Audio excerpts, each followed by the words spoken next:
I feel sick, he said. Oh no. Jake isn't one of those kids who fakes being sick.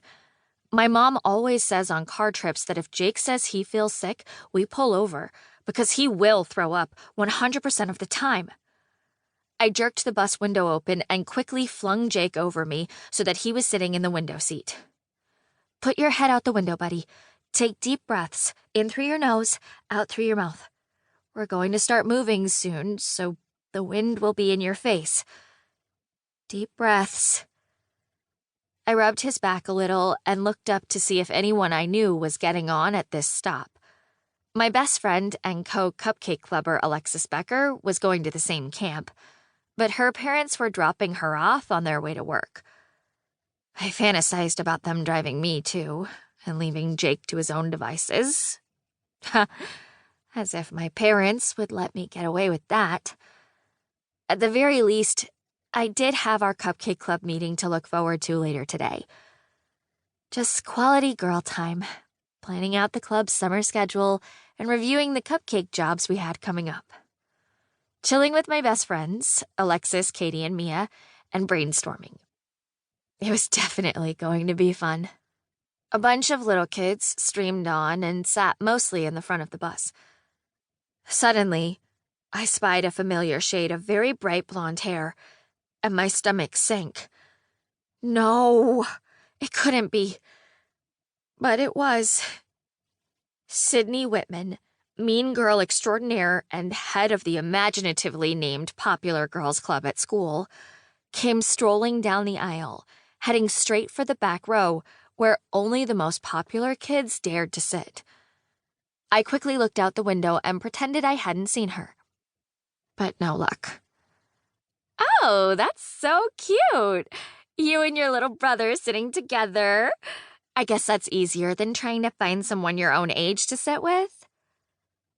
She smiled sweetly, but her remark stung just as it was meant to. Jake hates Sydney as much as I do, if not more. So when he turned his head to look at her, he began to gag. Sydney's eyes opened wide, and her hand flew up to cover her mouth. Oh no!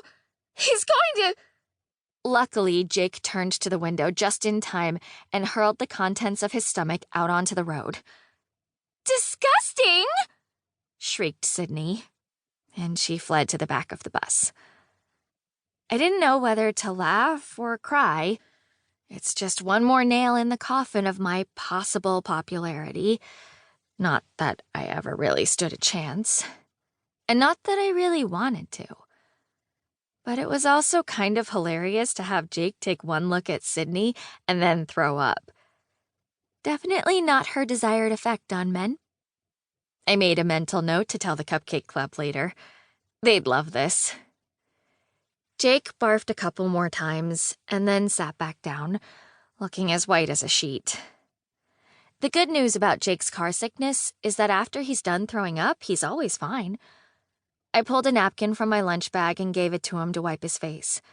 Then I cracked open his thermos and gave him a tiny sip of apple juice.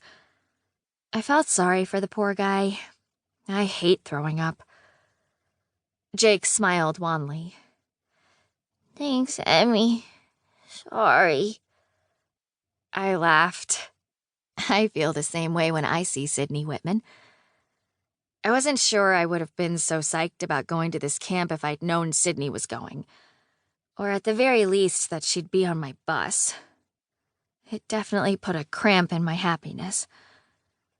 Jake rested his head back against the seat and promptly fell asleep. In a minute, his head was resting, sweaty and heavy against my shoulder. First days can be hard for anyone, especially little kids. At least tomorrow we wouldn't have the same problem. I said a silent prayer that Sydney wasn't in my group. At camp, we got off the bus and a crowd of cheering counselors with painted faces was there to greet us. My mom must have called ahead to tip off someone, because one really pretty counselor was holding up a sign like people do at the airport. It read Officer Jake Taylor. That at least allowed me to peel him off and hand him over to the counselor so I could go with my group.